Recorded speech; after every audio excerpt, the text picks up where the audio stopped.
আসসালামু আলাইকুম। আমাদের আজকের অনলাইন ক্লাসে সবাইকে স্বাগতম। তোমরা যারা জয়েন করছো তারা একটু আমাদের রেগুলার যারা ক্লাস করে বাকিদের একটু মেনশন করে দাও। যারা রেগুলার ক্লাস করে তাদেরকে একটু মেনশন করে দাও। কাজ শক্তি ক্ষমতা আমরা গত ক্লাসে শুরু করছি, আজকে আমরা সেকেন্ড ক্লাস করব। আর একটু আমরা ডিপে যাব। গত ক্লাসে আমরা খুবই জেনারেল বেসিকগুলো পড়ছিলাম, যেগুলো হচ্ছে আমরা বলতে পারি মোটামুটি এসএসসি লেভেলের বেসিক ছিল। তো আমরা আজকে শিখব হচ্ছে আমাদের এসএসসি লেভেলের বেসিকগুলো। তো আমরা একটু সামনের দিকে যাব। তো আমাকে বলো যে আমার সাউন্ড ভিডিও সব কিছু ক্লিয়ার আছে কিনা একটু কনফার্ম করো। তোমরা যারা জয়েন করছো আমার সাউন্ড ভিডিও সব কিছু ক্লিয়ার আছে কিনা একটু কনফার্ম করো। আমার সাউন্ড ভিডিও সব কিছু ক্লিয়ার আছে কিনা একটু কনফার্ম করো তোমরা যারা জয়েন করছো।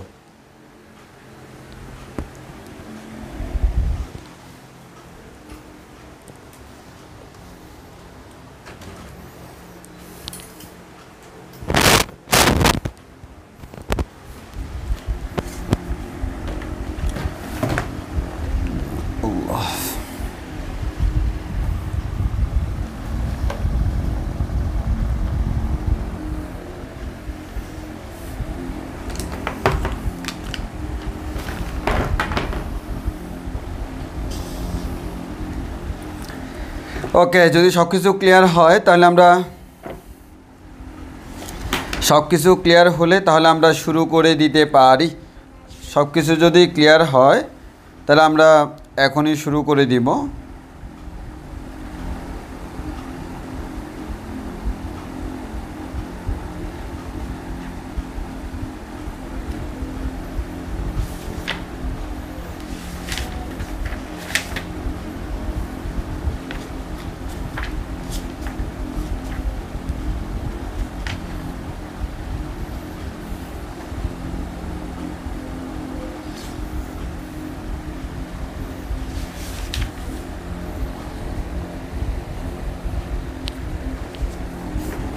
আচ্ছা, তো যেহেতু আমাদের সব কিছু ক্লিয়ার তাহলে আমরা শুরু করে দিই। আমাদের যেহেতু সব কিছু ক্লিয়ার আছে আমরা শুরু করে দিই।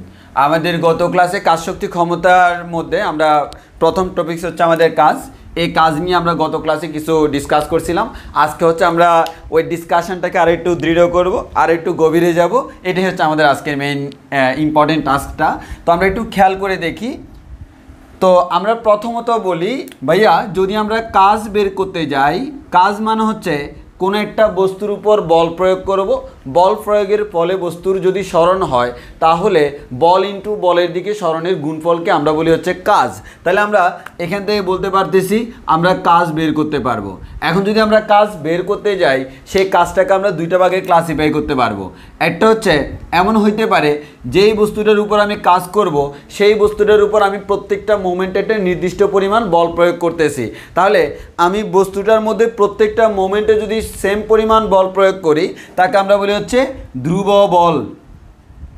ধ্রুব বলের ক্ষেত্রে আমরা বলতে পারি ধ্রুব বলের ক্ষেত্রে। আর যদি আমার প্রত্যেকটা মোমেন্টে বলটা সেম না হয়, যেমন ফর এক্সাম্পল ভাইয়া কোনো একটা বস্তু আছে, ওকে, তাহলে আমরা এই বস্তুর উপর প্রথমে 3 নিউটন বল প্রয়োগ করলাম, এতটুকু সরণ হওয়ার পর এই পয়েন্টে যাইয়া 4 নিউটন বল প্রয়োগ করলাম, এই পয়েন্টে যাইয়া 5 নিউটন বল প্রয়োগ করলাম, এই পয়েন্টে যাইয়া 9 নিউটন বল প্রয়োগ করলাম, এই পয়েন্টে যাইয়া 4 নিউটন বল প্রয়োগ করলাম। মানে কন্টিনিউয়াসলি আমি প্রত্যেকটা মোমেন্টে বলের মানটা পরিবর্তন করতেছি, সেটাকে আমরা বলি হচ্ছে পরিবর্তনশীল বলের ক্ষেত্রে কৃত কাজ। তাহলে ধ্রুব বলের ক্ষেত্রে, আরেকটা হচ্ছে পরিবর্তনশীল বলের ক্ষেত্রে। পরিবর্তনশীল বলের ক্ষেত্রে তো ধ্রুব বলের ক্ষেত্রে কি হবে সেটা আমরা গত ক্লাসে পড়ছিলাম, আর পরিবর্তনশীল বলের ক্ষেত্রে কি হবে সেটা আমরা এখনো পড়ি নাই। এবং বলে রাখি এটা হয়তো আমরা আজকের ক্লাসে লাস্টের দিকে হয়তো বলতে পারবো হয়তো।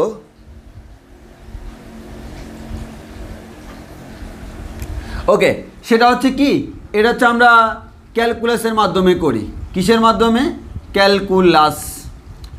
এবং এই ক্ষেত্রে সূত্রটা এরকম আসবে, ডব্লিউ ইকুয়াল টু হচ্ছে ইন্টিগ্রেশন অফ এফ ডিএক্স। কীভাবে আসছে এটা আমরা পরে জানবো, মানে হয় আজকের ক্লাসেও জানতে পারি, আগামী ক্লাসেও জানতে পারি। আমরা হোপফুলি আজকের ক্লাসেই জেনে যাব যে এটা কিভাবে আসছে। এটা আমরা এখনও পড়ি নাই, সো এটা নিয়ে কোনো কোয়েশ্চেন করা যাবে না, কারণ আমরা এখনও পরিবর্তনশীল বল পড়ি নাই। তবে বললাম যদি বলটা পরিবর্তনশীল হয় তখন ক্যালকুলাসের মাধ্যমে করতে হবে, এবং তার জন্য ফর্মুলাটা আমি জাস্ট লিখে রাখছি এখানে তোমার নোট করার সুবিধার্থে। এবার আসো ভাইয়া, যদি আমি প্রত্যেকটা মোমেন্টে সেম পরিমাণ বল প্রয়োগ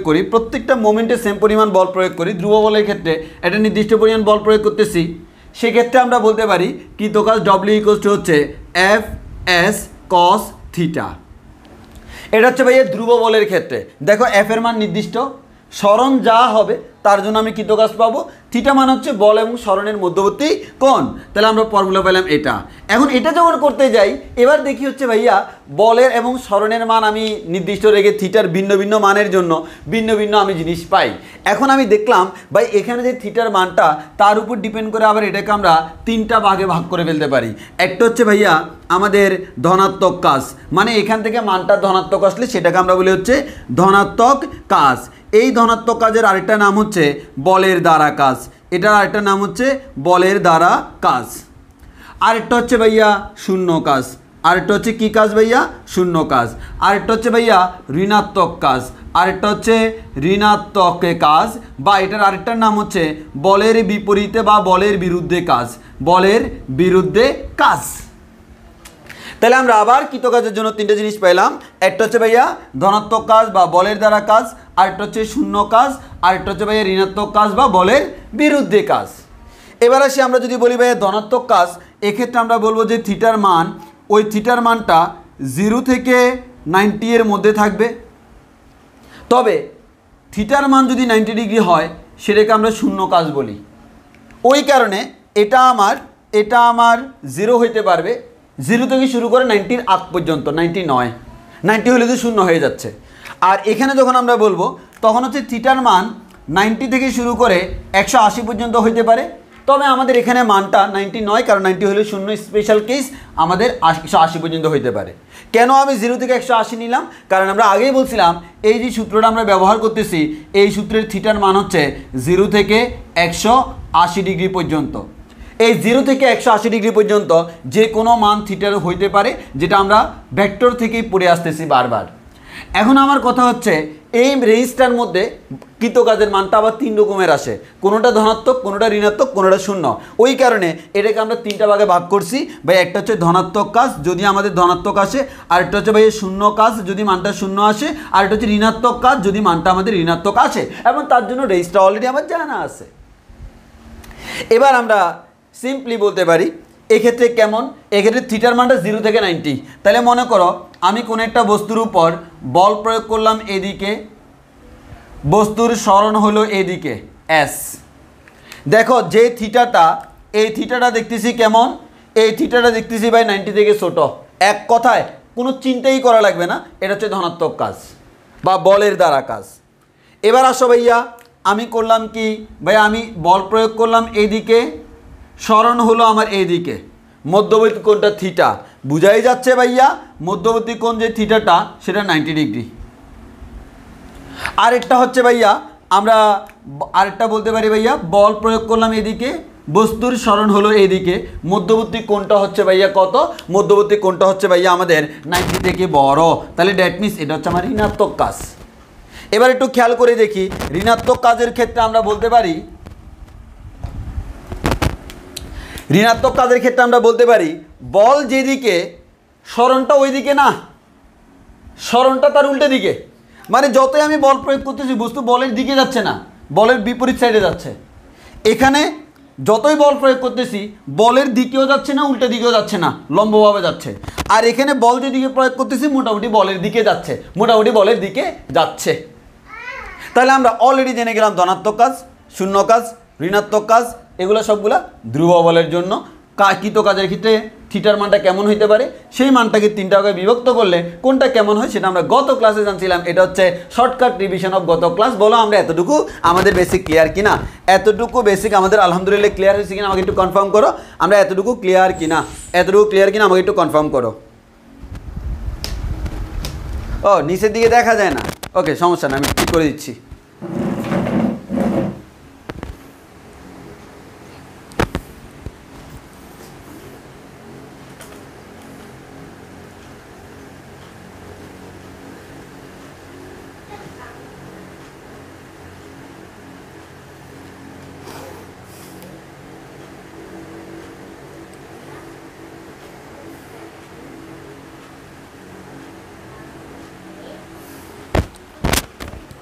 ওকে দেখা যাবে, সমস্যা নেই। হ্যাঁ বলো এবার আমাদের কনসেপ্ট ক্লিয়ার কিনা, এবার আমাদের কনসেপ্ট ক্লিয়ার কিনা বলো।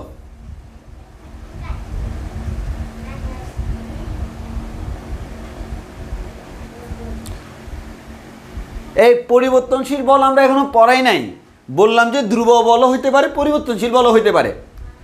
ধ্রুব বলটা গত ক্লাসে পড়ছি, এই কনসেপ্টটা 9, 10 থেকেও জানতাম। আর পরিবর্তনশীল বলটা হচ্ছে আমরা এখনও জানি না, তবে বলে দিলাম পরিবর্তনশীল বল আমরা থাকলে ক্যালকুলাসের মাধ্যমে করব, এবং সেক্ষেত্রে ফর্মুলা এটা হবে। কেন এটা কিভাবে ক্যালকুলাসের মাধ্যমে করলাম তার জন্য অপেক্ষা করতে হবে। এখন আমরা জানি না, এখান থেকে কোনো কোয়েশ্চেন করা যাবে না, কারণ এই ফর্মেটে আমরা এখনও যাই না, আমরা এখনও রানিং এই ফর্মেটে আসি। ও আরও একটা কথা বলতে তো আমি ভাই ভুলে গেছি, সেটা হচ্ছে আমি যখনই বলি আসি W=F(s cos θ) তখনই আমাকে বলিতে হয় এখানে বল এবং সরণ হচ্ছে ভেক্টর রাশি। বল এবং সরণ যদি আমাদের ভেক্টর রাশি হয় তাহলে আমরা এটাকে বলতে পারবো W=F a vector dot S vector, মানে বল ভেক্টর ইন্টু সরণ ভেক্টর। বল এবং সরণের যে ডট গুণফল, ওই ডট গুণফলটাকে আমরা বলতেছি কৃত কাজ। তাহলে বল এবং সরণের ডট গুণফলকে আমরা বলতেছি কৃত কাজ। আমরা জানি দুইটা ভেক্টরের মধ্যবর্তী গুণফলটা যদি ডট গুণন হয় সেক্ষেত্রে আমাদের গুণফল এটা কোন ধরনের রাশি, স্কেলার রাশি।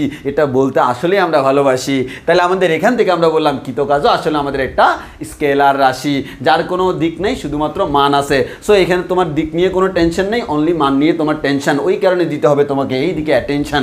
এবার আসো, তাহলে আমাদের কৃতকাজ চলে গেল, এবং আমরা তোমাদেরকে এভাবে বলছিলাম এই যে কৃতকাজ আমরা বলতেছি বা কৃতকাজের ক্ষেত্রে আমরা বলতেছি হচ্ছে W=F(s cos θ)।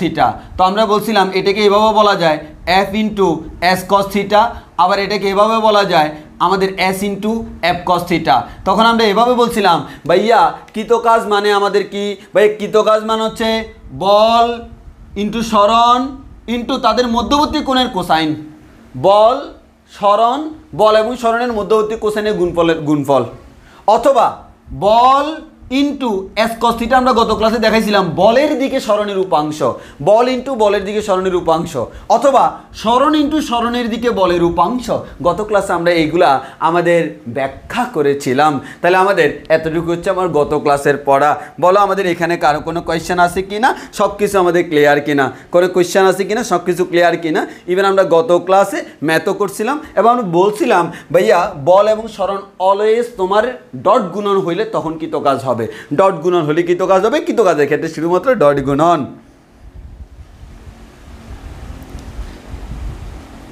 বুঝতে পারছি না? যাক, ওকে ওকে ওকে, যাক আমরা বুঝতে পারলাম।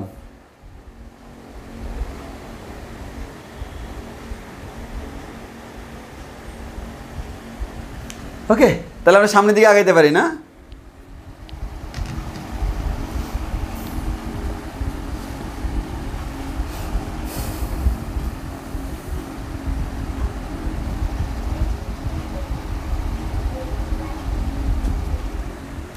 ওকে, এবার আমরা সামনের দিকে আগাই। এতটুকু শেষ।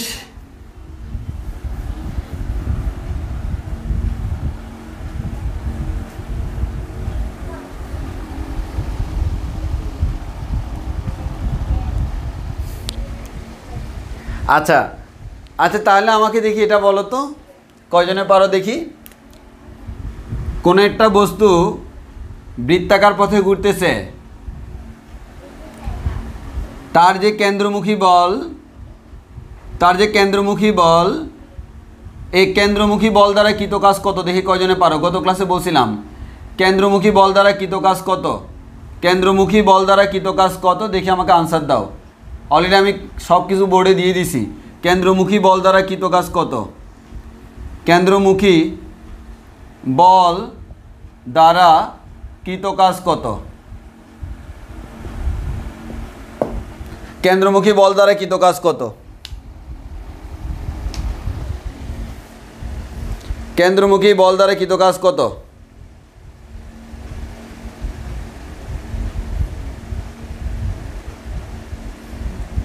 কার যদি আটকায় বা ঝাপসা দেখায় সেটা তার ব্যক্তিগত প্রবলেম, আমার এখানকার কোনো প্রবলেম নাই।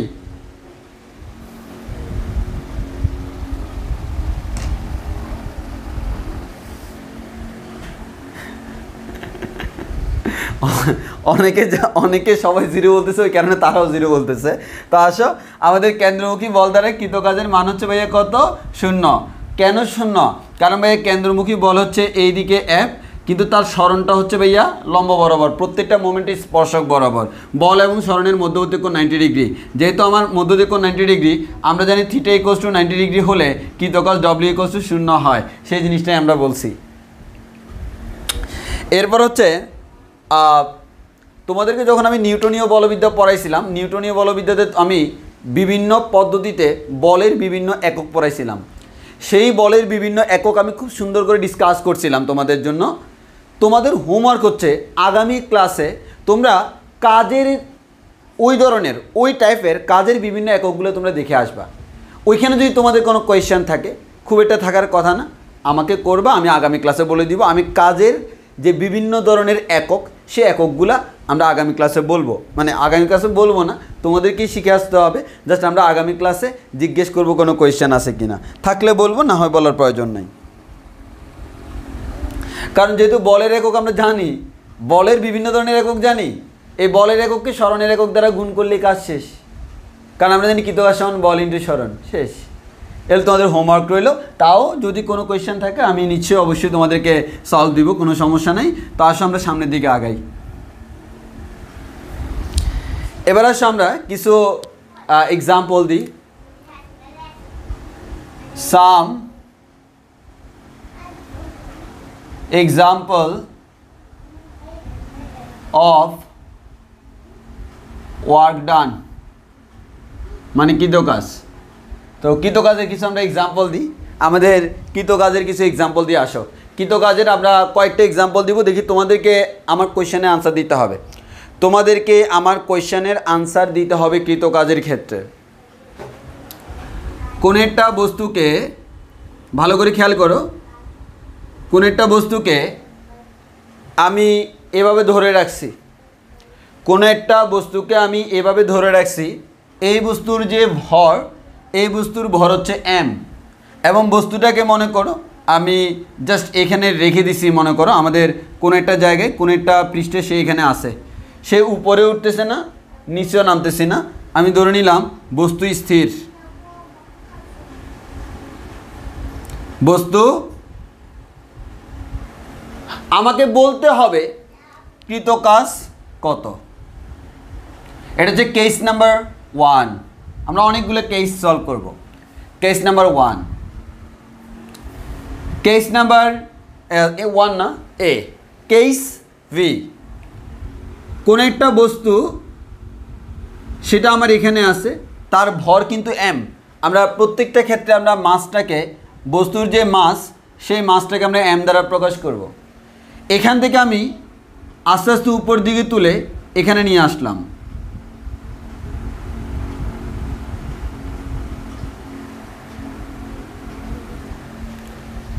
এক্ষেত্রে আমাকে তুমি আনসার দিবে এভাবে, আনসার দিবে এভাবে 0 পজিটিভ নেগেটিভ। আমি আর কিচ্ছু চাচ্ছি না, আমি চাচ্ছি 0 পজিটিভ নেগেটিভ, কারণ আমি চাচ্ছি তুমি এই তিনটা জিনিস ভালোভাবে বুঝতে পারতেছো কিনা, ধনাত্মক, ঋণাত্মক এবং শূন্য কাজ। আর ধনাত্মক কাজের আরেকটা নাম বলের দ্বারা কাজ, ঋণাত্মক কাজের আরেকটা নাম হচ্ছে বলের বিরুদ্ধে কাজ। বাট কথা হচ্ছে তুমি ধনাত্মক, ঋণাত্মক এবং শূন্য ক্লাসিফাই করতে পারতেছো কিনা সেটা আমি দেখতে চাচ্ছি। তো আমাকে বলো, আমি কি করলাম, বস্তুটাকে এখান থেকে আস্তে আস্তে আস্তে আস্তে আস্তে আস্তে আস্তে আস্তে এখানে তুললাম, এখানে তুললাম। এক্ষেত্রে আমার কৃত কাজ W = কত। এবার আসো, আমি আর সি কেস দিলাম।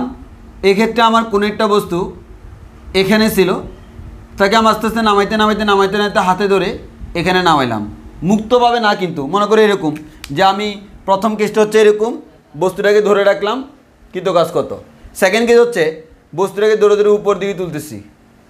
থার্ড কেস হচ্ছে বস্তুটাকে দৌড়ে আস্তে আস্তে নিচের দিকে নামাচ্ছি।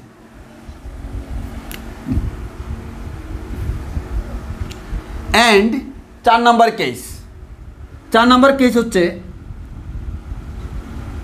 বস্তুটাকে ধরে ধরে হাতের উপর নিয়ে সামনের দিকে আগাচ্ছি। এটাকে তুমি যে কোনো কিছু ধরে নিতে পারো, এস ধরে নিতে পারো, এস ধরে নিতে পারো, এস ধরে নিতে পারো। কৃত কাজ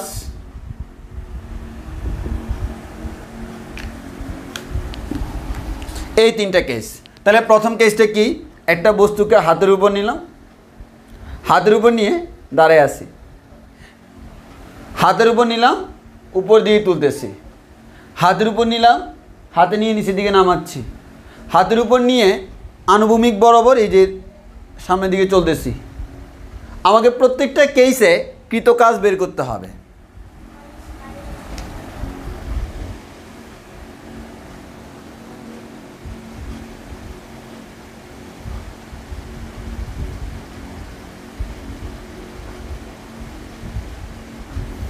আমি জানি সবাই আনসার ভুল দিবা, তোমরা আনসার যেটাই দাও না কেন সেটা ভুল হবে, আমি আগে আগে বলে দিলাম।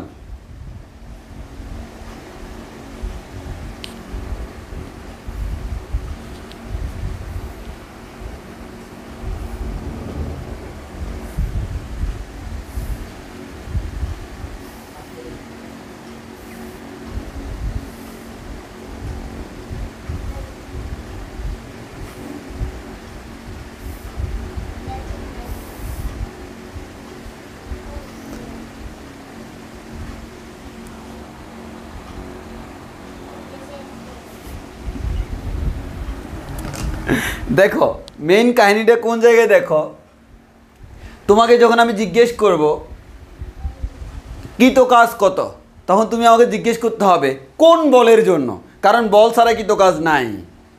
এবার আমাকে দেখি তোমরা বলো তো, এই যে বস্তুটা এটাকে আমি হাতে ধরে উপরে তুলতেছি, এখানে কয়টা বল আছে দেখি আমাকে বলো। এই বস্তুটাকে এখান থেকে উপরে তুলতেছি, এখানে কয়টা বল আছে তোমরা বলো। আমি এই কনসেপ্টটা ক্লিয়ার করতে চাচ্ছি। আমি জাস্ট তুমি কমন সেন্স দিয়ে বলো, একটা বস্তু, এই বস্তুটাকে আমি হাতে করে উপরের দিকে তুলতেছি, কয়টা বল কাজ করতেছে আমাকে বলো, কয়টা বল কাজ করতেছে?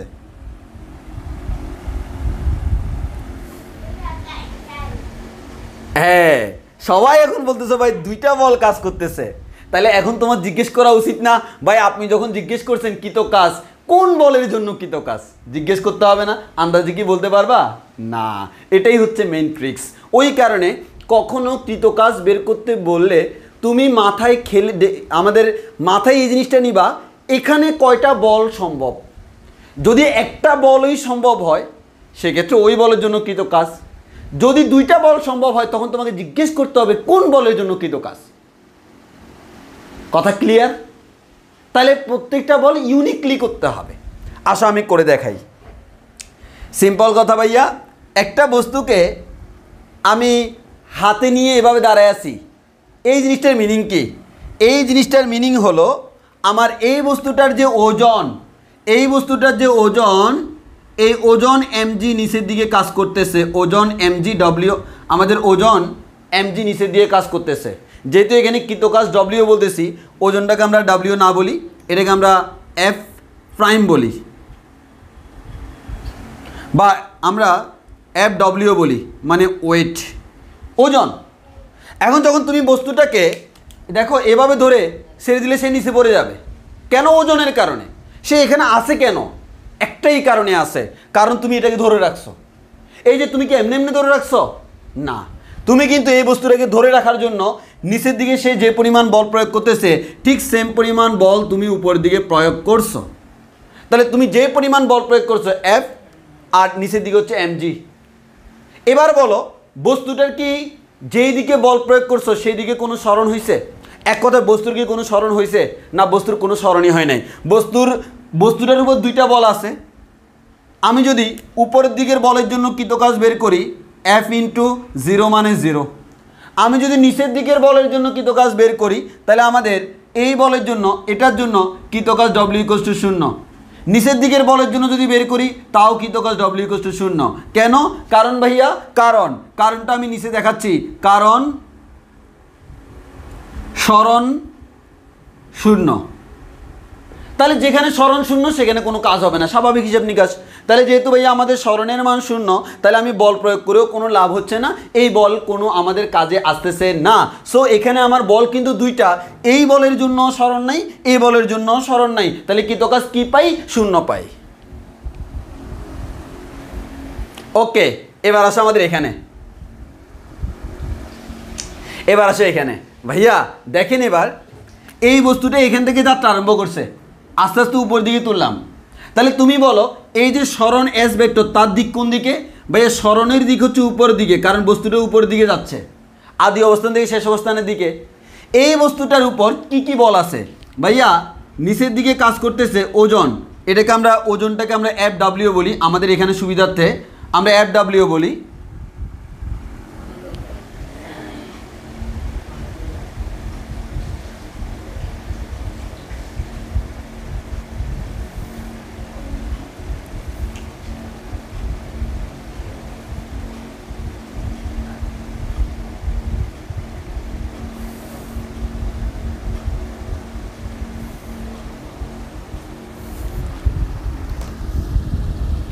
ওকে, তাহলে একটু খেয়াল করো, এই যে আমার fw, এই fw যেটা, সেটা আমার নিচে দিয়ে কাজ করতেছে ওজন। এই যে আমার ওজন, ওজন কোন দিকে কাজ করতেছে? ভাই নিচের দিকে কাজ করতেছে ওজন। এটা হচ্ছে আমার ওজন, নিচের দিকে কাজ করতেছে। এবার হচ্ছে আমাদের উপরের দিকে আমরা যে বলটা প্রয়োগ করতেছি সেটা হচ্ছে আমার এফ, সেটা কোন দিকে? উপরের দিকে। তাহলে খেয়াল করো সরণ কোন দিকে? উপরের দিকে। তাহলে আমরা এখানে একটা পাচ্ছি হচ্ছে, যেমন আমরা এটাকে ওজন না বলে এটাকে আমরা এটাও বলতে পারি অভিকর্ষ বল বলতে পারি, এটাকে বলতে পারি অভিকর্ষ বল, আর এটাকে বলতে পারি প্রযুক্ত বল। এবার তোমরাই বলো, এবার দেখি তোমরা আনসার দাও। আমি তোমাকে প্রথমে 1 নাম্বার কোয়েশ্চেন করলাম, প্রযুক্ত বল দ্বারা কৃত কাজ কেমন, ধনাত্মক নাকি ঋণাত্মক? এই কেসে বস্তুটাকে হাতে ধরে উপরে তুলতেছি, এখানে বল 2টা, সো 2টার জন্য আলাদা করে বলতে হবে। আমি তোমারে বলে দিছি প্রযুক্ত বল দ্বারা কৃত কাজ ধনাত্মক নাকি ঋণাত্মক, আনসার দাও। 1 দিয়ে আনসার দিবা, 1 দিয়ে আনসার দিবা। প্রযুক্ত বল দ্বারা কৃত কাজ কেমন? প্রযুক্ত বল দ্বারা কৃত কাজ কেমন? 1 দিয়ে আনসার দিবা, 1 দিয়ে আনসার দিবা তোমরা সবাই। আর 2 দিয়ে আনসার দিবা অভিকর্ষীয় বল দ্বারা কৃত কাজ। অভিকর্ষীয় বল দ্বারা কৃত কাজ। এবার দেখি আমাদের এই যে এবার ছোট্ট সোনামণিরা সবাই পারতেছে। জোস জোস, সবাই আমার নামে চকলেট খেয়ে নিও নিজের টাকা দিয়ে। এই যে দেখছো কনসেপ্ট ক্লিয়ার হয়ে যাচ্ছে। কিন্তু আমি প্রথমে তোমাকে মিসগাইড করার জন্য কোয়েশ্চেন করছি কৃত কাজ কত, কিন্তু আমি নিজেই ক্লিয়ারলি কোয়েশ্চেনটা করি নাই। কেন করি নাই? কারণ না হয় তোমার মনে থাকতো না, আমি সরাসরি এগুলো বলে দিলে। তাহলে আমাদের কৃত কাজের ক্ষেত্রে মাথা রাখতে হবে কার জন্য কৃত কাজ বের করতেছি। নিশ্চয় বলের জন্য, কারণ কৃত কাজ বলের কারণে সৃষ্ট। তাহলে সেই বল কোন বল? যেই বল তার জন্য। তাহলে আমার দেখো কেমনে বুঝলাম? প্রযুক্ত বল দ্বারা কৃত কাজ। প্রযুক্ত বল কোন দিকে? উপরের দিকে। সরণ কোন দিকে? উপরের দিকে। প্রযুক্ত বল এবং সরণ কোন দিকে? একই দিকে। তাহলে বল এবং সরণের দিক যদি একই দিকে হয়, কৃত কাজ কেমন রে ভাই? ধনাত্মক পাই। তাহলে আমরা বুঝলাম কৃত কাজ ধনাত্মক। এক্স্যাক্টলি। তাহলে আমাদের এখানে বলতেছি ভাইয়া ধনাত্মক। এবার 2 নাম্বার, ভাইয়া দেখেন অভিকর্ষীয় বল দ্বারা, এই অভিকর্ষীয় বল কোন দিকে? নিচের দিকে। সরণ কোন দিকে? উপরের দিকে। তাহলে অভিকর্ষীয় বল নিচের দিকে হইলেও বস্তু কিন্তু নিচের দিকে যায় নাই, বস্তু উপরের দিকে গেছে। মধ্যবর্তী কোণ কত? 180 ডিগ্রি। বল এবং সরণের মধ্যবর্তী কোণ যদি 180 ডিগ্রি হয়, কৃত কাজ আমার ঋণাত্মক হয়, সেটা আমরা একটু আগেই বলছিলাম। তাহলে আমরা একটা কথা বলতে পারি, যখন আমাদের অভিকর্ষীয় বলের বিপরীতে সরণ হচ্ছে, অভিকর্ষীয় বলের কারণে বা অভিকর্ষীয় বল দ্বারা কৃত কাজ হচ্ছে ঋণাত্মক। মনে থাকবে কিনা? কথা ক্লিয়ার কিনা? কথা ক্লিয়ার কিনা? যে ভাইয়া দেখেন এখানে আমার ধনাত্মক কৃত কাজও আছে, ঋণাত্মক কাজও আছে। জাস্ট কথা হচ্ছে এটাই, সেই কাজটা কারোর জন্য ধনাত্মক, কারোর জন্য ঋণাত্মক। ওই জন্য তোমাকে বলতে হবে আসলে তুমি কার জন্য করতেছ। এখানে যখন বস্তুটাকে নিচ থেকে উপরের দিকে তুলতেছি, আমার যে প্রযুক্ত বল, আমার প্রযুক্ত বলের কারণে কৃত কাজ ধনাত্মক হলেও অভিকর্ষীয় বল দ্বারা কৃত কাজটা কিন্তু ঠিকই ঋণাত্মক হচ্ছে। হ্যাঁ, একটু আগে বিবি মরিয়ম খুব হতাশ ছিল, সবাই আনসার দিচ্ছে কিন্তু ও আনসার দিতে পারতেছে না, কারণ সে কনফিউজড। হ্যাঁ, আসলে এটার আনসার দিতে হলে তোমার কনফিউজড হওয়াটাই ছিল বুদ্ধিমানের কাজ, কারণ যারা আনসার দিচ্ছে সবাই ভুল। কারণ তো আমি তো তখন এগুলো বলি নাই, আমি জানতাম সবাই ভুল আনসার দিবে। ওকে, এবার আসো, এখন নিজেকে নিয়ে একটু গর্ববোধ করো। তাহলে আসি এবার এখানে। এবার তো তোমরা নিজেরাই পারবা। আমি কি করছি? বস্তুটাকে উপর থেকে নিচে নামাইছি। এর মানে সরণের দিক কোন দিকে? ভাই সরণের দিক হচ্ছে নিচের দিকে। এবার আমি যদি বলি ভাইয়া এক্ষেত্রে আমাদের কি কি বল কাজ করতেছে বস্তুর উপর? ভাইয়া বস্তুর উপর 2টা বল কাজ করতেছে। আমাদের বস্তুর উপর একটা বল কাজ করতেছে হচ্ছে ভাইয়া তার ওজন বা অভিকর্ষীয় বল। অভিকর্ষীয় বল নিচের দিকে কাজ করতেছে FW। আর আরেকটা হচ্ছে আমাদের ভাইয়া প্রযুক্ত বল। প্রযুক্ত বল কোন দিকে কাজ করতেছে? উপরের দিকে F। কারণ তুমি তো বস্তুটাকে, অনেকে বলে ভাই উপরের দিকে কেন, বস্তু নিচের দিকে যাচ্ছে। দেখো বস্তু নিচের দিকে যাচ্ছে কিন্তু মুক্তভাবে যাচ্ছে না, তুমি ধরে নামাচ্ছ। একটু এটা কাজ করো না, এরকম বড় একটা বস্তুকে ধরে নিয়ে আস্তে আস্তে নিচে নামাচ্ছ। তুমি একটু ভালো করে চিন্তা করে দেখো, ওজন অনেক ভারী একটা বস্তুকে আস্তে আস্তে নিচে নামাইতে হলে তুমি কিন্তু প্রত্যেকটা মুভমেন্টে উপরের দিকে বল প্রয়োগ করতেছ। কেন? তুমি যদি উপরের দিকে বল প্রয়োগ না করতা, এই বস্তুটাকে ছেড়ে দাও না, সে কত দ্রুত পড়ে। কিন্তু তুমি এভাবে দ্রুত পড়তে দিচ্ছ না, মুক্তভাবে পড়তে দিচ্ছ না। তাহলে মুক্তভাবে পড়তে দিচ্ছ না মানে তাকে তুমি বল প্রয়োগ করে করে আটকে রাখছো। এর মানে তোমার প্রযুক্ত বল কিন্তু ঠিকই উপরের দিকে। বস্তু নিচের দিকে যেতে চাচ্ছে ওজনের কারণে, কিন্তু তুমি হাত দিয়ে বাধা দিয়ে রাখছো তাকে, কিন্তু আস্তে আস্তে তুমি নিচের দিকে নিয়ে যাচ্ছ। তোমার কিন্তু প্রযুক্ত বলটা উপরের দিকে, ওজন ঠিকই আমার নিচের দিকে।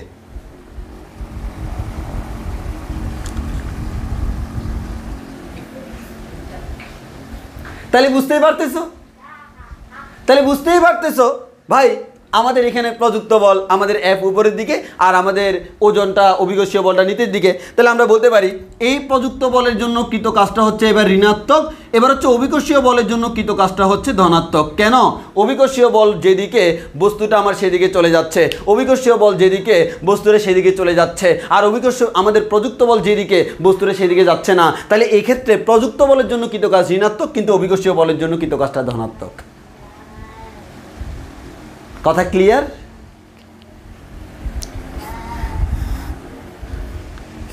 হ্যাঁ, নূরে এসাদি একটা খুব সুন্দর কমেন্ট করছে, আমি হাত দিয়ে যা শুই তাই দুঃখ হয়ে যায়। আহা, আর আমি হাত দিয়ে যা শুই তাই আমাদের কাজ হয়ে যায়। বিজ্ঞানের ভাষায় কাজ হয়ে যায়। তুমি মনে করো, এখন মনে করো বাসায় তুমি কাজ করতে করতে মনে করো একটা কাপ ফেলে ভেঙে দিছ, দোষ কি তোমার?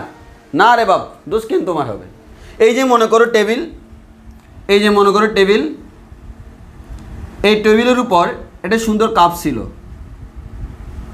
তুমি তো জাস্ট আদর করে এটাকে হাত দিয়ে শুয়ে দিছো, এটা এখানে চলে গেছে। দেন এরপরে কি তুমি কিছু করছো?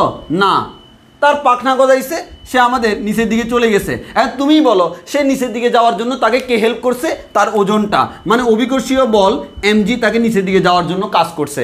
এই অভিকর্ষীয় বলের জন্য কৃতকাজ ধনাত্মক, তাহলে এই কাজ যে করছে তারা জিজ্ঞান, আমার কেন জিজ্ঞাইতেছেন? কথা ঠিক কি না? ঠিক। তোমার কেন জিজ্ঞাবে? তারাই জিজ্ঞাক, কারণ কাজ তো সে করছে, আমি করি নাই, আমি তো জাস্ট একটা হাত দিয়ে শুয়ে দিছি।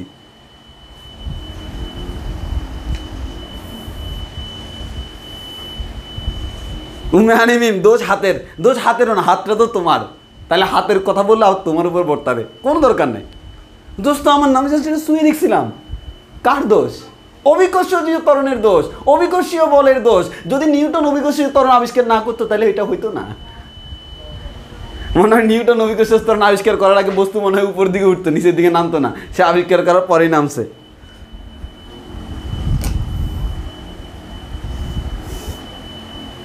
ওকে, এবার আসো ভাই আমাদের এখানে। এই দেখি এবার তোমরা কমেন্টে বলো, এই ক্ষেত্রে প্রযুক্ত বলের জন্য কৃত কাজ কত আর অভিকর্ষীয় বলের জন্য কৃত কাজ কত? দেখি তোমরা বলো, আমি ক্লিয়ারলি করে দিছি।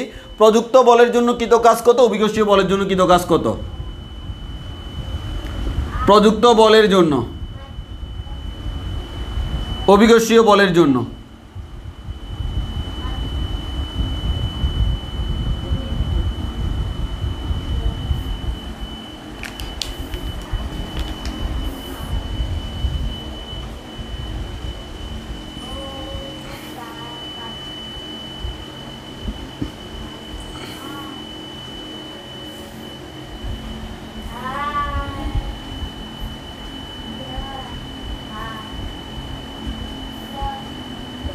বস্তু কিন্তু সামনে দিয়ে গেছে, হ্যাঁ, আমরা এরকম করছি, একটা বস্তুকে হাতে নিয়ে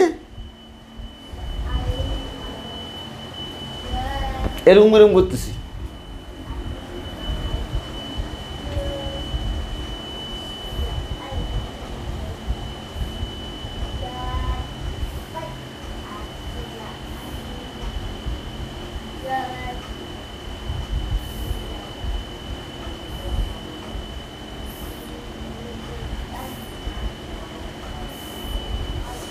সবার আনসার অর্ধেক ভুল। দেখো, তুমি একটা বস্তুকে হাতে নিছো, এর মানে কি ওজন নিচে দিয়ে কাজ করতেছে। বস্তুটা এখানে আছে কেন? তোমার হাতের জন্য। হাত না থাকলে বস্তুটাও থাকতো না, তাহলে তোমার হাতের জন্যই বস্তুটা এখানে আছে। দ্যাট মিনস তুমি উপর দিকে একটা বল প্রয়োগ না করলে সে এখানে থাকতো না। তাহলে আমার এর মানে হচ্ছে, ভাই আমি বস্তুর ওজন কাজ করতেছে নিচের দিকে, আর আমি যে বল প্রয়োগ করতেছি প্রযুক্ত বল সেটা হচ্ছে উপরের দিকে। তাহলে এখন তুমি প্রশ্ন করবে, বস্তু কেন সামনের দিকে যাচ্ছে? ভাই এই বস্তু সামনের দিকে যাচ্ছে একটাই কারণে, কারণ আমি সামনের দিকে যাচ্ছি। আমি কেন সামনের দিকে যাচ্ছি? সেটা আমার পায়ের কারণে যাচ্ছি। আমার পা কেন সামনের দিকে যাচ্ছে? কারণ আমার পাটা বাঁকা করে যাচ্ছে। কেন আমার পাটা বাঁকা করে যাচ্ছে? সেটা আমরা নিউটনীয় বলবিদ্যার মধ্যে পড়ছিলাম। পা যখন বাঁকা করে রাখি তখন আমরা সামনের দিকে আস্তে আস্তে হাঁটতে পারি। তাহলে দেখো, ওই পা কিন্তু এই বস্তুর উপর বল প্রয়োগ করতেছে না। বস্তুর উপর বল দুইটা, একটা হচ্ছে ওজন আর একটা হচ্ছে হাত দিয়ে তুমি উপর দিয়ে বল প্রয়োগ করছো। সো এই দুইটা বল কাজ করতেছে। এখন তুমি সামনে যাচ্ছ, এটা কি বস্তুর দোষ? না, ওই বল তো বস্তুর উপর প্রয়োগ হচ্ছে না, ওই বল তোমার শরীরের উপর প্রযুক্ত হচ্ছে। এটা আছে তো, আমি যাচ্ছি ওই কারণে যাচ্ছে, না হয় কি সে যাইতো না। তাহলে দেখো, এই ক্ষেত্রে আমরা যা দেখতেছি, ভাইয়া সরণ হচ্ছে এইটা, তাহলে সরণের দিক হচ্ছে এদিকে। প্রযুক্ত বলের জন্য মধ্যবর্তী কোণ 90 ডিগ্রি, আবার অভিকর্ষীয় বলের জন্য মধ্যবর্তী কোণ 90 ডিগ্রি, এখানেও কৃতকাজ শূন্য, এখানেও কৃতকাজ শূন্য। ওই কারণে মোস্ট ফেমাস একটা কোয়েশ্চেন, কোন একটা বস্তুকে হাতে নিয়ে আনুভূমিক বরাবর 1 কিলোমিটার হেঁটে গেলে কৃতকাজ কত। কখনো বলবে না প্রযুক্ত বল দ্বারা কৃতকাজ কত, কখনো বলবে না অভিকর্ষীয় বল দ্বারা কৃতকাজ কত। কারণ তুমি একটা বস্তুকে হাতে নিয়ে যদি 1 কিলোমিটার পথ গমন করো, সেখানে কিন্তু প্রত্যেকটা বলের জন্য কৃতকাজ শূন্য। সো আমাদের এখানে সরাসরি আনসার হচ্ছে শূন্য। সেটা আমার যেই বলই হোক, কৃতকাজ হচ্ছে কত? শূন্য। কথা ক্লিয়ার কিনা বলো,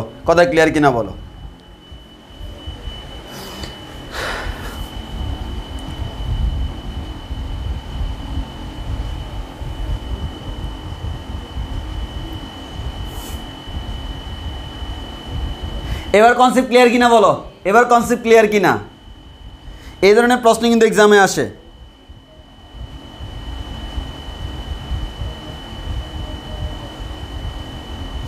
জাস্ট তুমি চিন্তা করবা বস্তুর উপর কি বল আছে।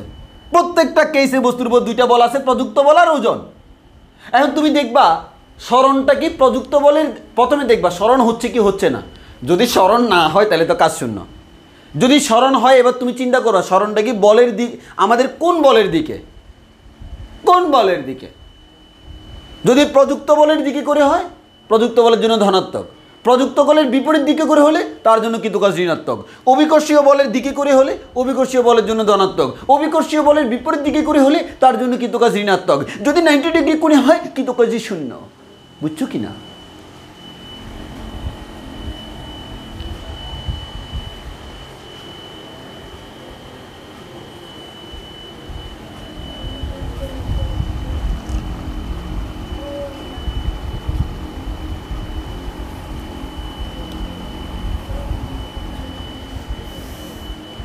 এতটুকু ক্লিয়ার কিনা? তাহলে আমি একবার সংক্ষেপে পুরোটা আবার বলতেছি।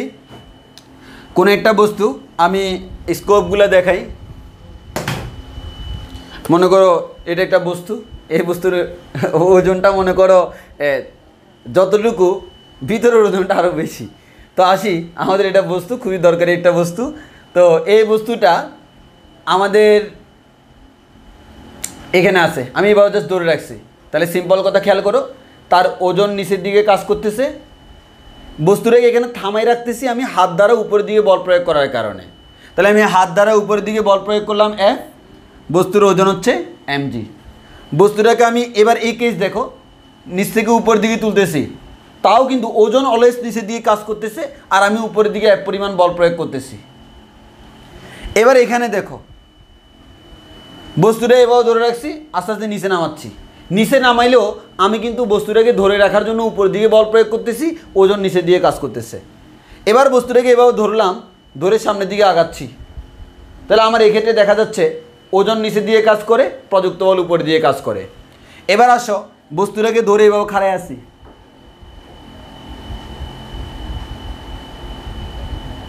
তুমি মনে করিয়ে না আটকায় গেছে, আমি আটকায় আছি। স্মরণ নাই, কোনো কাজই হয় নাই, জাস্ট লাইক এ দারোয়ান। বুঝছো? ওই দিন একটা স্ট্যাটাস দেখলাম তোমার, কীরকম তোমার এই যে একজন বলতেছে এক দারোয়ান, বুঝছো? মানে আমি ফেসবুকে স্ট্যাটাস দেখছি, কে একজনে দিল, বলে যে মানে একটা ওনার বাসার পাশের একটা দারোয়ান ছেলে পেলেদের সাথে লাঠি নিয়ে দৌড়াদৌড়ি করতেছে ওদেরকে মারার জন্য। তো পরে ওই লোকটা দারোয়ানটা জিজ্ঞেস করলো, আপনি বাচ্চা পোলা হইনিগুলো মারতেছেন কেন? হ্যাঁ, এরা তো ছোট্ট পোলা, এদেরকে মারতেছেন কেন? বলে যে মারুন না, আমি এত কষ্ট করে দারোয়ানি করি। এরা বলে যে আমি নাকি সারাদিন কোনো কাজই করি না। বলে যে কী বলে, কোনো কাজ করেন না? বলে যে আমারও তো সেম কথা, আমি সারাদিন কত কষ্ট করি, কত কাজ করতেছি। ওরা বলে নাকি আমি কাজ করি না।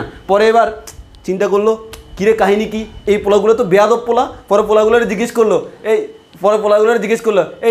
তোমরা আমাদের দাদারে এরকম করতেছে কেন? বলে যে আমরা ফিজিক্সের ক্লাসে পড়ছি, কোনো একটা বস্তুর যদি স্মরণ না হয় তাহলে কৃতকাজ শূন্য। চাচা তো সারাদিন নিচে বসেই থাকে, তাহলে তো তার কোনো স্মরণ নাই। যদি স্মরণ না থাকে তাহলে কৃতকাজও নাই, অতএব উনি কোনো কাজ না করে টাকা ইনকাম করতেছে।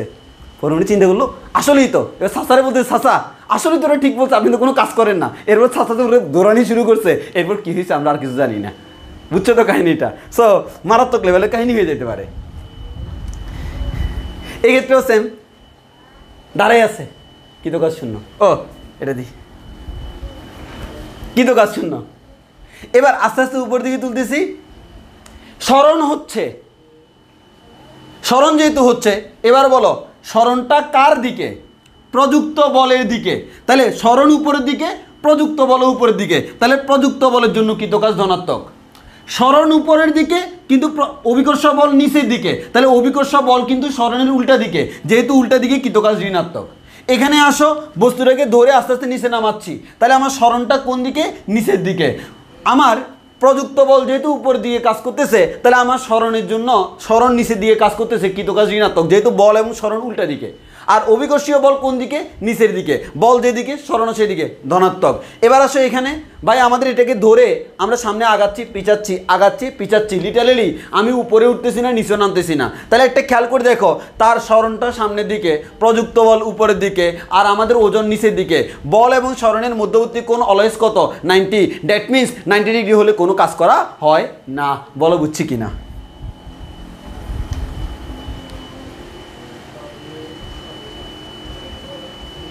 ভাইয়া এখানে তো বস্তু স্মরণ হয়েছে, তাহলে কৃতকাজ শূন্য কেন? হ্যাঁ, কৃতকাজ আমাদের শূন্য একটাই কারণে, কারণ আমাদের বল এবং স্মরণের মধ্যবর্তী কোণ 90। এবার তুমি কোয়েশ্চেন করতে পারো হোয়াই বাই 90 হলে কেন আমাদের এরকম হয়? সেটা হচ্ছে ভাইয়া আমরা জানি ডব্লিউ ইকুয়ালস টু হচ্ছে এফ এস কস থিটা। যদি ভাইয়া আমার থিটার মান 90 ডিগ্রি হয়, আমরা জানি কস 90 ডিগ্রির মান হচ্ছে 0। তাহলে বলের মান আর স্মরণের মান যাই হোক না কেন, থিটার মান যেহেতু 90 ডিগ্রি, অতএব আমার কস থিটার মান 0, আর কস থিটার মান 0 মান হচ্ছে টোটাল কৃতকাজটাই আমার 0। বল এবং স্মরণের মান কত সেটা কোনো ফ্যাক্ট না। ওই কারণে আমরা বারবার বলছিলাম বল এবং স্মরণের মধ্যবর্তী কোণ 90 ডিগ্রি হলে কৃতকাজ শূন্য হয়, আর স্মরণের মান শূন্য হলে সেক্ষেত্রেও কৃতকাজ শূন্য হয়। এই দুটো জিনিস আমাকে মাথায় রাখতে হয়।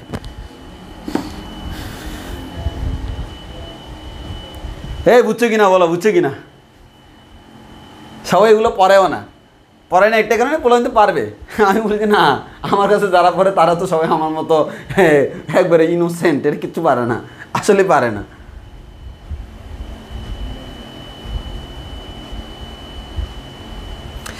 এই নুসরাত একটা আনসার দিছো, আনসারটা কিন্তু ঠিক না। এখানে বল এবং স্মরণের মধ্যবর্তী কোণ 90, দুইটা বলের না।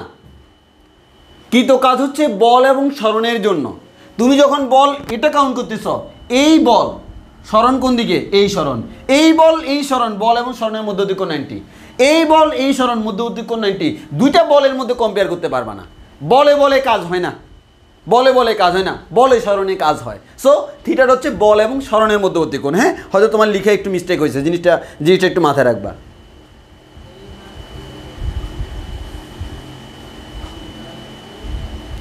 হাবিবুল ইসলাম শুভ, তাহলে এখানে তো সবগুলো কাজেই শূন্য হবে। কেমনি শূন্য হবে আমার বলো তো? এটা শূন্য কারণ স্মরণ শূন্য, এটা শূন্য কারণ হচ্ছে আমাদের 90 ডিগ্রি। এটা কেমনি শূন্য হয় ভাই? বল আছে, স্মরণও আছে, বল যেদিকে স্মরণ সেদিকে, কৃতকাজ ধনাত্মক, কারণ মধ্যবর্তী কোণ শূন্য। মধ্যবর্তী কোণ শূন্য হলে তো cos 0 মান তো 0 না, cos 0 মান 1, আর উল্টা দিকে হইলে 180 ডিগ্রি মানে নেগেটিভ।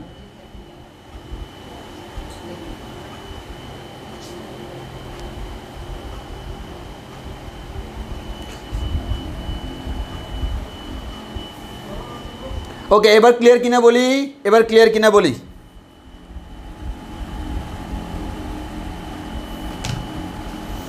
মা গো মা, এটা পড়াইতে আমার টাইম যাচ্ছে গা আজকে। যাক, সমস্যা নেই, আমাদের এই কনসেপ্টটা একটু ক্লিয়ার করতে হবে, না তোমরা খুব ঝামেলায় পড়ে যাবা পরে।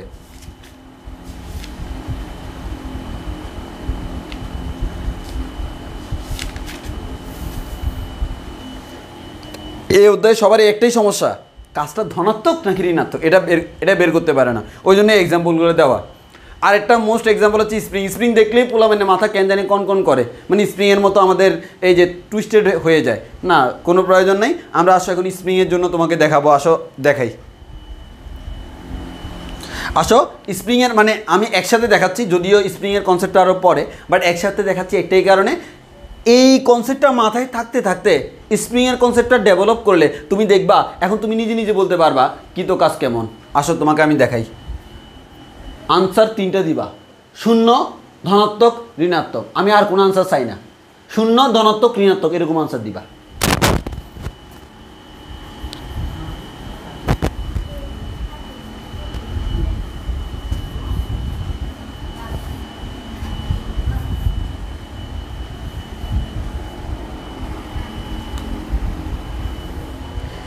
এই কারো যদি আটকাই যায় সেটা হচ্ছে তোমার পার্সোনাল প্রবলেম, আমার এখানে কোনো প্রবলেম নেই, আমি বারবার বলতেছি, আমি বারবার দেখতেছি।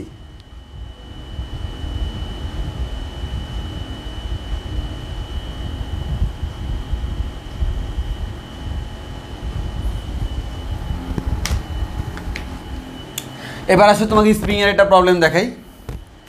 এই স্প্রিংয়ের কনসেপ্টটা তো আমরা অনেকে ভুল করে ফেলি। মনে করো এখানে আমাদের একটা ফিক্সড পজিশন, দেওয়াল মনে করো, দেওয়ালের মধ্যে একটা স্প্রিংকে আমি আটকে রাখলাম।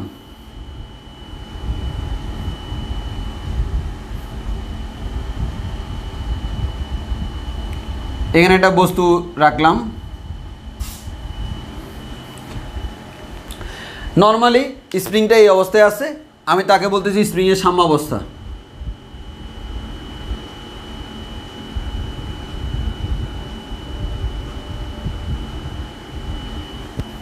ওকে, এই সাম্যাবস্থা থেকে আমি এখন দুইটা কাজ করতে পারি। সেই দুইটা কাজ কি কি? স্প্রিংটাকে টেনে লম্বা করতে পারি, আবার চাইপ্পা দিয়া সংকুচিত করতে পারি। আমি টেনে লম্বা করব, চাইপ্পা সংকুচিত করব। এই তোমার কি মনে হয় না আমি টেনে লম্বা করার পর, চাইপ্পা সংকুচিত করার পর স্প্রিংটা আবার আগের জায়গায় রিটার্ন আসবে? এই তোমার কি মনে হয় না আমি টেনে লম্বা করার পর আবার চাইপ্পা সংকুচিত করার পর স্প্রিং আবার আগের জায়গায় রিটার্ন করবে কি না? রিটার্ন করবে কি না? রিটার্ন করবে কি না? এটা আমাকে বলো আগে, এটা আমাকে বলো।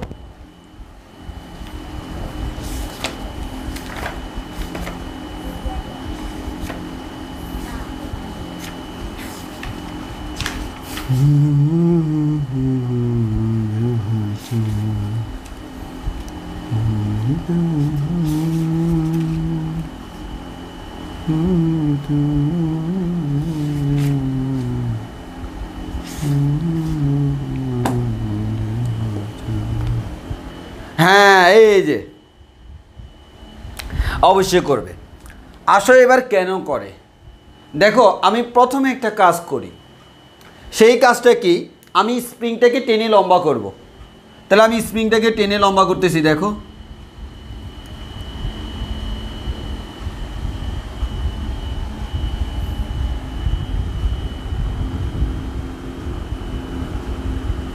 কতটুকু লম্বা করলাম ভাইয়া? এটা ছিল স্প্রিংয়ের সাম্যাবস্থা। আমি স্প্রিংটাকে টেনে লম্বা করলাম, তাহলে কোন দিকে বল প্রয়োগ করছি ভাই? আমি এই দিকে বল প্রয়োগ করছি। এই যে এই দিকে আমি এক পরিমাণ বল প্রয়োগ করার কারণে এই স্প্রিংটা ছিল আমার এখানে, চলে গেল এখানে। তাহলে আমার এখানে এই পরিমাণ যে সরণ হলো, এটাকে আমরা বলি হচ্ছে এক্স। এই এক্স মানে কি?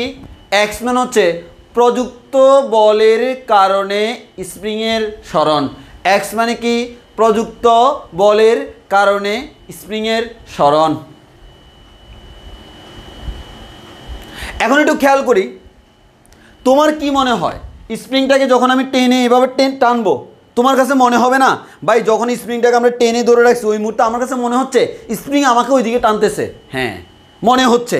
এই যে তুমি বল প্রয়োগ করার কারণে স্প্রিংটা এতটুকু আসছে, জোর করে আনছো, কিন্তু সে চাচ্ছে আবার রিটার্ন দিতে। কার কারণে? আরেকটা উল্টা দিকের বলের কারণে।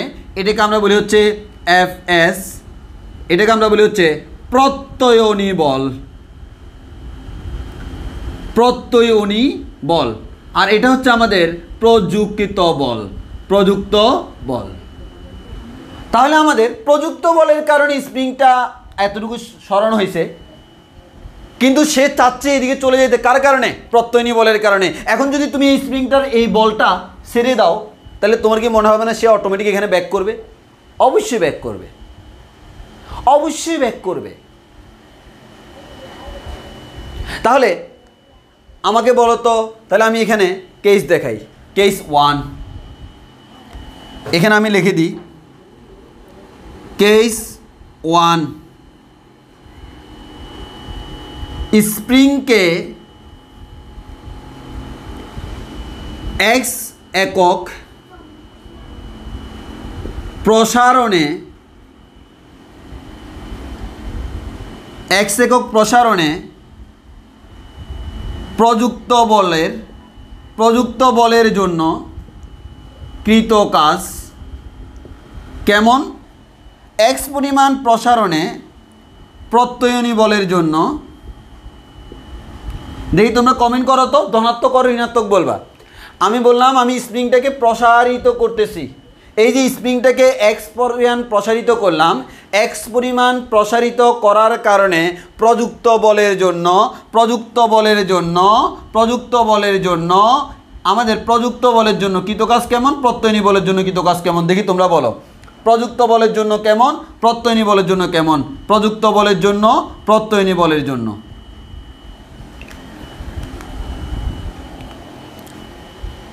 এই যে সবার কনসেপ্ট এখন ক্লিয়ার, আলহামদুলিল্লাহ সবাই পারতেছে। হ্যাঁ, কিভাবে ভাইয়া? আমি স্প্রিংটাকে টেনে এক্স পরিমাণ প্রসারিত করলাম, আমি বল প্রয়োগ করছি কোন দিকে, এই দিকে। আমি যেদিকে বল প্রয়োগ করছি, স্বাভাবিক হিসাব নিকাশ, যেদিকে আমি বল প্রয়োগ করছি তার উল্টা দিকে স্প্রিং এটা প্রত্যয়নী বল সৃষ্টি হবে। তাহলে আমি যেদিকে বল প্রয়োগ করছি বস্তু কিন্তু সেই দিকেই গেছে, সরণটা কিন্তু এইদিকে, সরণটা কিন্তু কোন দিকে, এই দিকে। আমি যেদিকে বল প্রয়োগ করলাম সেই দিকে, তাহলে প্রযুক্ত বল যেদিকে, সরণটাও হয়েছে সেই দিকে। প্রযুক্ত বলের জন্য কৃতকাজ হচ্ছে ভাইয়া ধনাত্মক, প্রযুক্ত বলের জন্য কৃতকাজ হচ্ছে ধনাত্মক। এবং ঠিক ওই মুহূর্তে প্রত্যেকটা পয়েন্টে কিন্তু প্রত্যয়নী বল ছিল। এই প্রত্যয়নী বল কীভাবে বের করতে হয় সেটা আমরা পাবো হচ্ছে হুকের সূত্র। কার সূত্র? হুক, দরজার হুক না, বিজ্ঞানী হুক। সেই বিজ্ঞানী হুকের সূত্র দিয়ে আমরা সেটা পাবো হচ্ছে পর্যাবৃত্ত গতি নামক একটা অধ্যায় আছে, সে অধ্যায়ে পাবো। সো আমার এটা নিয়ে কোনো কনফিউশনের কারণ নাই, আমরা সেখানে ডিটেলস ব্যাখ্যা করব, আপাতত ওইদিকে যাওয়ার দরকার নাই। এরপর আসি প্রত্যয়নী বলের জন্য কৃতকাজটা ঋণাত্মক কেন? প্রত্যয়নী বল যেদিকে, সরণটা ওইদিকে না। সরণের দিক হচ্ছে ডানে, প্রত্যয়নী বলের দিক হচ্ছে বামে, প্রযুক্ত বলের দিক হচ্ছে ডানে। প্রযুক্ত বল এবং সরণ একই দিকে, আর প্রযুক্ত বল এবং প্রত্যয়নী বল বিপরীত দিকে। কৃতকাজ ধনাত্মক আর ঋণাত্মক হয়েছে। বলো আমাদের এদের কনসেপ্ট ক্লিয়ার কিনা? ক্লিয়ার? হ্যাঁ ক্লিয়ার না? Exactly clear. এই তো সবাই আমাদের লাইনে চলে আসছো। আগের কনসেপ্টটা যারা যদি না বুঝতা তাহলে কিন্তু তুমি জীবনে এটা পারতা না। এই কনসেপ্টে আমাদের 95% স্টুডেন্ট ভুল করে, তারা এটা ধরতে পারে না।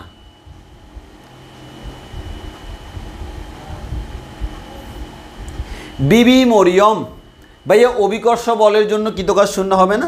দেখো আমরা যখন স্প্রিংটাকে এভাবে টানতেছি, এখানে কোনো অভিকর্ষ বল আমি চিন্তা করতেছি না, মাথা থেকে বাদ দিয়ে দাও। যদি আমি অভিকর্ষ বল চিন্তাও করি, অভিকর্ষ বলটা কাজ করবে হচ্ছে নিচের দিকে, বাট বস্তু কিন্তু হয় ডানে যাচ্ছে না হয় বামে যাচ্ছে, হয় ডানে না হয় বামে যাবে। এক্ষেত্রে কিন্তু মধ্যবর্তী কোণ 90 ডিগ্রি। আর আমরা এখানে আসলে তোমাকে স্প্রিংয়ের কনসেপ্ট শেখাচ্ছি, অভিকর্ষ বল এখানে আনতেছি না, সেটা আমার এখানে আমাদের আলোচনার বিষয় না। হ্যাঁ, আমরা শুধুমাত্র প্রযুক্ত বল আর প্রত্যয়নী বলটা বোঝানোর চেষ্টা করতেছি। হ্যাঁ, আমরা অভিকর্ষ বল এখানে আনবো না, কারণ সেটা আনলে এখানে কমপ্লেক্সিটি ক্রিয়েট হবে। হ্যাঁ, নূরজাহান মিম ভাইয়া, প্রত্যয়নী বলটা আবার দেখো, আমি বলি প্রত্যয়নী মানে হচ্ছে ইংলিশে বলে রিস্টোরিং ফোর্স, মানে যেটা আমার তাকে আবার আগের জায়গায় রিটার্ন করতে চায়। তুমি যখন একটা স্প্রিং, এই যে মনে করো একটা স্প্রিং, এই যে সিম্পল তুমি চিন্তা করো, এটা জাস্ট লাইক এ স্প্রিং, আমি এটাকে টেনে প্রসারিত করলাম, ও নাউজুবিল্লাহ, এটাকে আমি টেনে প্রসারিত করলাম, ও কিন্তু চাচ্ছে, মনে করে টেনে প্রসারিত করলাম, ও কিন্তু আমি এই দিকে বল প্রয়োগ করতে, সে কিন্তু এইদিকে চলে যেতে চাচ্ছে। দেখো আমি ছেড়ে দিব, চলে গেছে। তাহলে এই যে আমি টেনে রাখছিলাম, টানার কারণে সে এইদিকে গেছে, তাহলে আমার প্রযুক্ত বলের দিকে গেছে, মানে আমার প্রযুক্ত বলের জন্য কৃতকাজ ধনাত্মক। কিন্তু আমার হাত টের পাচ্ছে সে আমার কতটুকু প্রত্যয়নী বল দিচ্ছে, কারণ এটার ধর্ম হলো সে আবার আগের জায়গায় রিটার্ন করবে এখানে। এটা হচ্ছে তার সাম্য অবস্থা।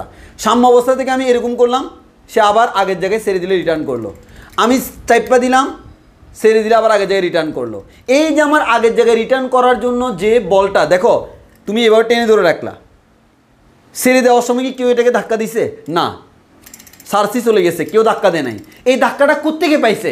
তার কাছে একটা প্রত্যয়নী বল আছে, মানে সে আবার আগের জায়গায় ফেরত যাওয়ার জন্য তার নিজের ভিতর থেকে যে বলটা বের করে সেটাকে আমরা বলি হচ্ছে প্রত্যয়নী বল। তুমি দিছো এটা, সৃষ্টি হয়েছে এটা, এবং এই দুইটা পরস্পর সমান বলা যায়, আমরা পরে পড়ব। সমান তবে বিপরীতমুখী।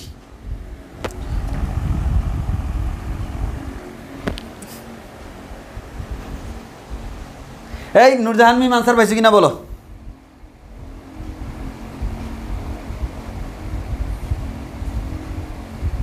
নিলয়, ইলাস্ট্রিসিটি, হ্যাঁ জাস্ট লাইক ইলাস্ট্রিসিটি।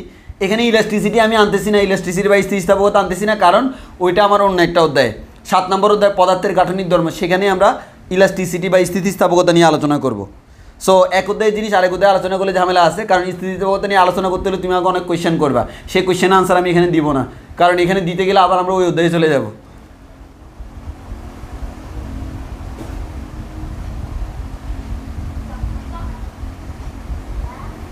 ওকে,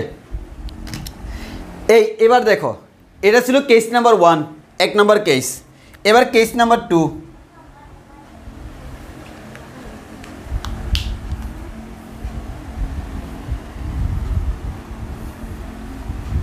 দেখো কেস নাম্বার 2 কি, দেখো কেস নাম্বার 2 হলো স্প্রিংটাকে তুমি প্রসারিত করছো, প্রসারিত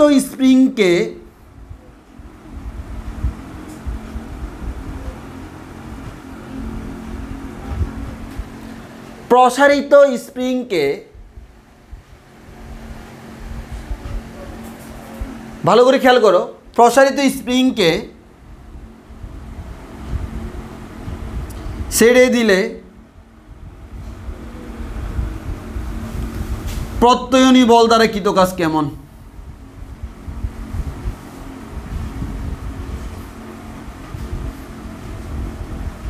অর্থাৎ তুমি স্প্রিংটাকে প্রসারিত করছো, এবার জাস্ট ছেড়ে দিছো। ছেড়ে দিছো মানে কি তুমি কোনো বল প্রয়োগ করতেছো না, তুমি ছেড়ে দিছো মানে হচ্ছে এই বলটা এখন আর নাই। যখনই এই বলটা নাই, প্রত্যয়নী বলের কারণে স্প্রিংটা কোথায় যাবে? সে আবার তার আগের জায়গায় ফেরত যাবে। এই স্প্রিংটা এখন আবার তার আগের জায়গায় ফেরত যাবে। কোন দিকে যাবে? প্রত্যয়নী বল যেদিকে সেদিকে, এর মানে সাম্যাবস্থার দিকে যাবে। তাহলে প্রত্যয়নী বল কোন দিকে? বাম দিকে। সরণ কোন দিকে? তাও বাম দিকে। কৃত কাজ কেমন? ধনাত্মক। এখানে আমি কোনো বল প্রয়োগ করিনি, করলেও করতে পারি, বাট আমি দেখাচ্ছি না আর কি, সিম্পলি ছেড়ে দিছি, মনে করো ছেড়ে দিছি। বলা বুঝছি কি না? এবার প্রত্যয়নী বলের জন্য কৃত কাজ কেমন? ধনাত্মক। একটু আগে কিন্তু সেটাই ঋণাত্মক ছিল। এই তো পেরে গেছে সবাই। যাক, এবার আসো কেস 3। এবার আসো আমরা 3 নাম্বার কেস নিয়ে আলোচনা করি। কেস 3, সেক্ষেত্রে স্প্রিংটাকে ধাক্কা দিয়ে প্রসারিত করব, সংকুচিত করব।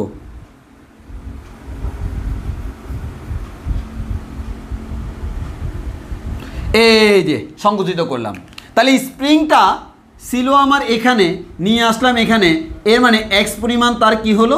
সংকোচন হলো। এটা তার সাম্যাবস্থা।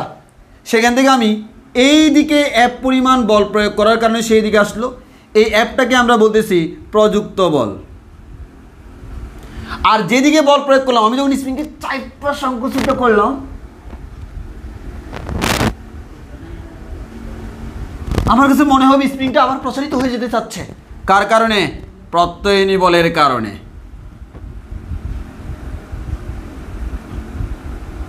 এবার দেখি তোমরা আনসার দাও। কেস 3,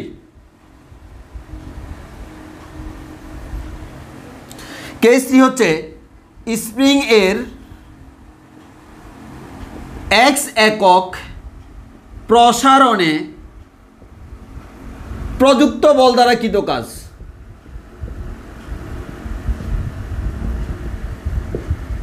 ধনাত্মক নাকি ঋণাত্মক? আর আরেকটা আনসার দিবা, স্প্রিং এর এক্স একক প্রসারণ না, এবার হচ্ছে সংকোচন।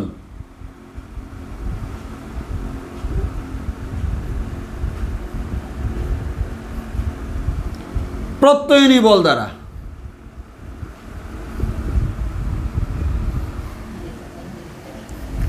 ওরে আল্লাহ, সবাই তো উরুস্তু লেভেলে আনসার দিচ্ছে। হ্যাঁ, এবার দেখেন ভাইয়া, আমি এই দিকে বল প্রয়োগ করছি, তো স্প্রিংটা শুরুতে ছিল এখানে, এখান থেকে চলে আসলো এখানে, এর মানে সরণের দিক হচ্ছে এইদিকে, সরণের দিক এইদিকে, প্রযুক্ত বল এইদিকে। তাহলে প্রযুক্ত বলের জন্য কৃত কাজ কেমন? ধনাত্মক।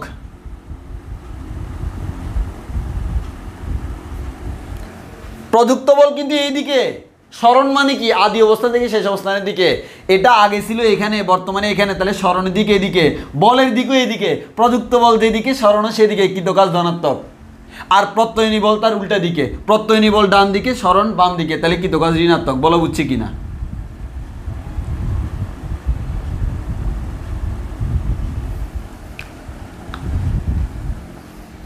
বুঝছি কিনা?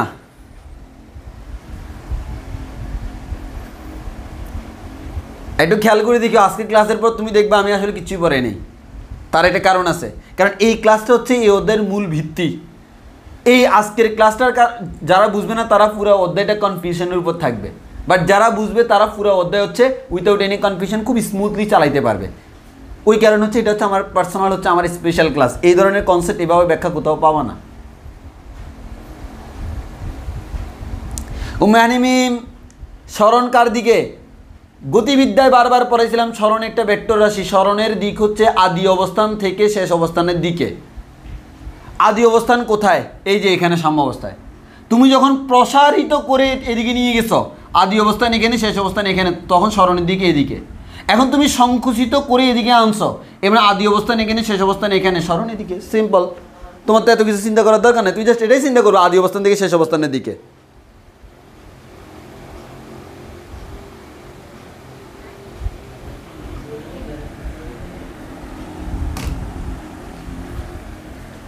ওকে, এবার কেস নাম্বার 4, 4 নম্বর কেস। ভাইয়া বস্তুটাকে সংকুচিত করছি, করার পর সাইরা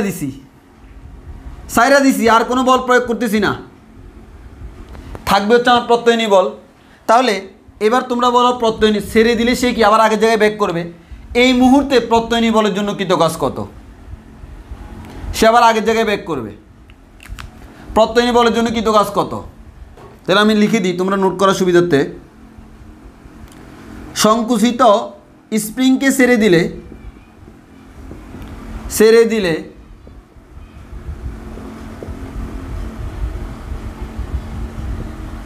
প্রত্যয়নী বল দ্বারা কৃতকাজ।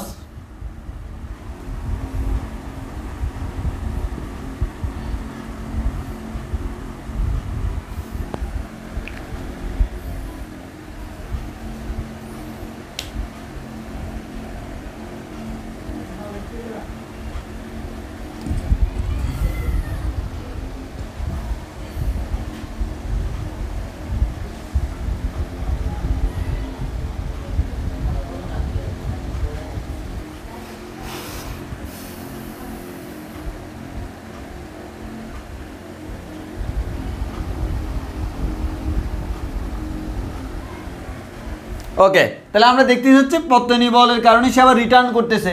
সো রিটার্ন করে এখান থেকে এখানে যাবে, এখান থেকে এখানে যাবে, মানে হচ্ছে আমার স্মরণের দিকে এদিকে, আর আমাদের প্রত্যয়নী বলে এদিকে। তাহলে এক্ষেত্রে কৃতকাজ ধনাত্মক। ধনাত্মক ঋণাত্মক কাজের কনসেপ্ট এখানেই শেষ। দেখে একটা কোয়েশ্চেন করি তো, কয়জন আনসার দিতে পারে?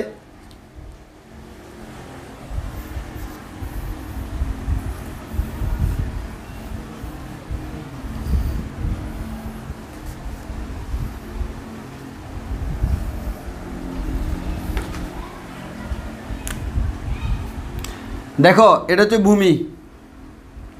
ভূমি থেকে একটা বস্তুকে খাড়া উপর দিকে নিক্ষেপ করা হলো। বুঝতে পারতেছো কি হবে? বস্তু উপরে উঠে আবার নিচে ব্যাক করবে। এই বস্তুর টোটাল এতটুকু অংশের জন্য কৃতকাজ কত এবং কেন? কার দ্বারা কৃতকাজ? অভিকর্ষীয় বল দ্বারা।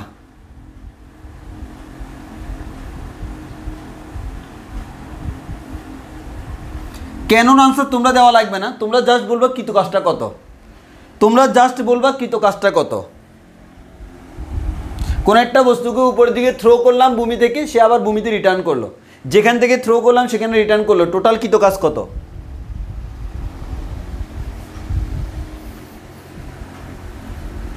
হ্যাঁ, সবার আনসার হচ্ছে 0। তো আনসার 0 কেন? কারণ ওভারঅল স্মরণটা হচ্ছে 0। যেখান থেকে নিক্ষেপ করলাম সেখানে আবার রিটার্ন করলো, ওভারঅল যে আমার স্মরণ ইকুয়াল টু হচ্ছে 0।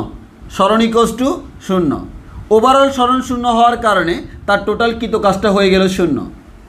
এবার আসো আমরা অন্যভাবে ব্যাখ্যা করি। তুমি বস্তুটাকে এখান থেকে নিক্ষেপ করার কারণে বস্তুটা সর্বোচ্চ কতটুকু উঠলো, বা বস্তুটা যেই পরিমাণ উঠলো সেটাকে আমি নাম দিচ্ছি হচ্ছে এইচ। সে এইচ পরিমাণ উপরে উঠলো। ওকে, তাহলে এটা মনে করো এ বিন্দু, এটা মনে করো বি বিন্দু।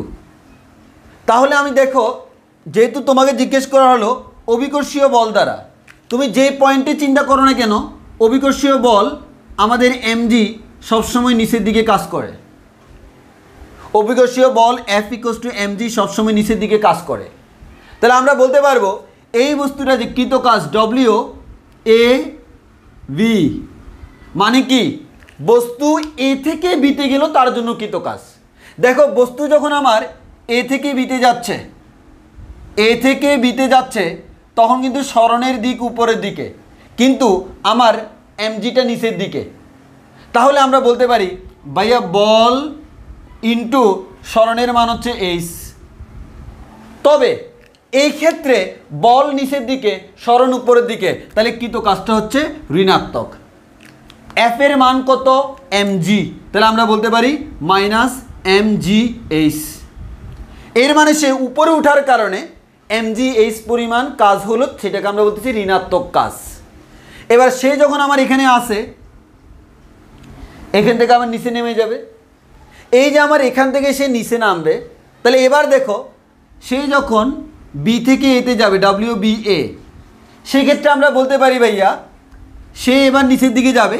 তাহলে বি থেকে এতে গেলে তার সরণের দিকটা হচ্ছে এবার নিচের দিকে, বি থেকে এতে গেলে সরণের দিক নিচের দিকে। তাহলে সরণের দিক নিচের দিকে আর এমজি তো অলওয়েজ নিচের দিকে, তাহলে প্রযুক্ত বল নিচের দিকে, সরণও নিচের দিকে। তাহলে আমরা বলতে পারবো প্রযুক্ত বল এফ নিচের দিকে, সরণ এইচ সেটাও নিচের দিকে। তাহলে আমরা একটা কথা বলতে পারতেছি, একটা এইচ দ্বারা প্রকাশ করি, যেহেতু আমরা এইচ বলতেছি, তাহলে আমরা একটা কথা বলতে পারতেছি বল এবং সরণ একই দিকে, এর মানে কৃত কাজ ধনাত্মক। তাহলে আমরা এখান থেকে বলতে পারি বলের মান হচ্ছে এমজি আর সরণ হচ্ছে এইচ। তাহলে এটা আমরা বলতে পারি ভাইয়া এটা হচ্ছে সে উপরে উঠার সময় এই পরিমাণ কাজ হয়েছে, সে নিচে নামার সময় এই পরিমাণ কাজ হয়েছে। এবার আমরা বলতে পারি মোট কৃত কাজ, মোট কৃত কাজ ডব্লিউ ইকুয়ালস টু আমরা বলতে পারি W A B plus W B A. তাহলে আমরা এখান থেকে বলতে পারি ভাইয়া আমাদের ডব্লিউ ইকুয়ালস টু হচ্ছে এ বি সমান হচ্ছে মাইনাস এমজি এইচ, আর এটা সমান হচ্ছে এমজি এইচ। তাহলে আমরা এখান থেকে বলতে পারি এমজি এইচ কাটাকাটি হওয়ার কারণে আমরা এখান থেকে বলতে পারতেছি টোটাল কৃত কাজটা হচ্ছে 0। অন্যভাবে ব্যাখ্যা করলাম, বলো বুঝছি কিনা?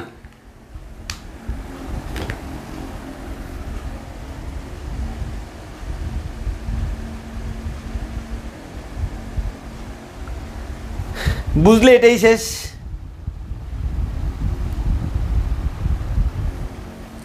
জাস্ট তোমাকে একটু অন্যভাবে ব্যাখ্যা দিলাম আর কি, বলো বুঝছি কিনা, কেমন লাগে?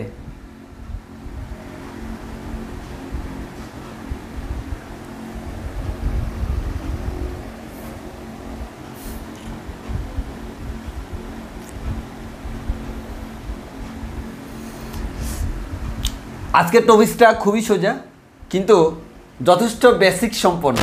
তুমি আজকে যা পড়াইছি বই খুঁজে কিচ্ছু পাবা না, বই খুঁজে তুমি বাংলা ভাষায় বিভিন্ন এক্সাম্পল পাবা। তোমার বইতে দেখবা কৃত কাজের ডেফিনেশন দেওয়ার পর ধনাত্মক ঋণাত্মক কাজের এক্সাম্পল দিছে। সেই এক্সাম্পলগুলো তুমি পড়লে, যারা গত ক্লাসে পড়ছো আশা করি ভালোই বাঁশটাস খাইছো, তো আজকের ক্লাসের পর সেই এক্সাম্পলগুলো পড়তে গিয়ে তোমার আপত্তি থাকবে না, আর আজকের ক্লাসের পর তোমার বুঝতেও সমস্যা হবে না।